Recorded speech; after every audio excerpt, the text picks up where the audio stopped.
kulanti wacan oo wanaagsan daawadayaal ku soo dhawaada channelkeena xigashada wararka. fadlan haddaad nagu cusub tahay subscribe noo saar, sidoo kalena gambaleelka furo si aad u ogaato warbixinada iyo macluumaadka aan halkan idiin soo gelino. daba daawadayaal, caawa muuqaalka yar waxaan kaga hadli doonaa Dayax-Dal Nuurshe oo ka hadlay arrintii maalmahan baraha bulshada la isla dhex marayay oo ahayd in uu Farxiyo la guursaday gabar kale oo iyadu ka caan ah aadna u isticmaasha TikTok-ta laguna magacaabo Cayuuni Qurux.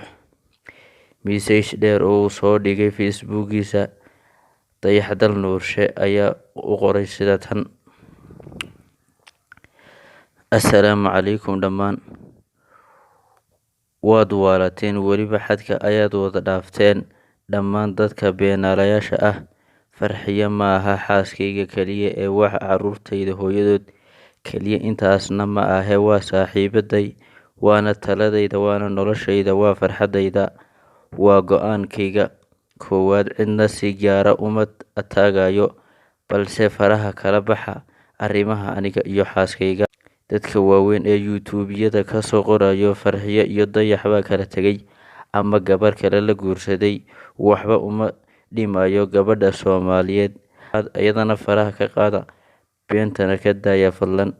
Intaas kadib, Farxiyo waxaan ku doortay caqli, aqoon, karti, go-aan, xishood, afgaabni, deganaan, qaabka kalsoonida wejigeeda ka muuqata.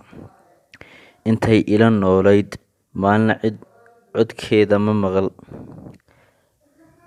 idinkuma jirto dhammaantiin.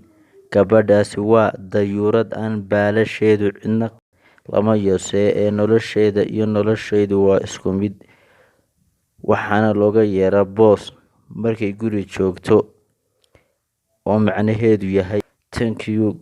Sidaasina waa hadalkii Dayax-Dal Nuurshe uu ku soo qoray Facebook-giisa.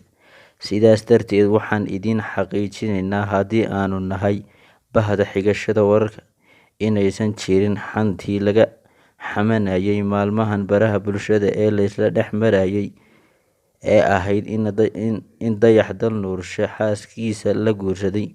Arrintaasi waxaa beeniyay fanaanka. Sidaas darteed, waxaan si xushmad leh in ay meeshaas ku istaajiyaan dadyowga ku darteedna ay ku badalaan in ay runta ka hadlaan.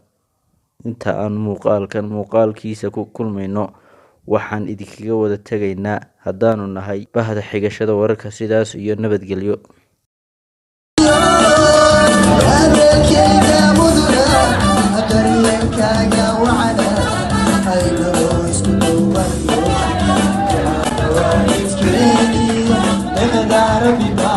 Hey!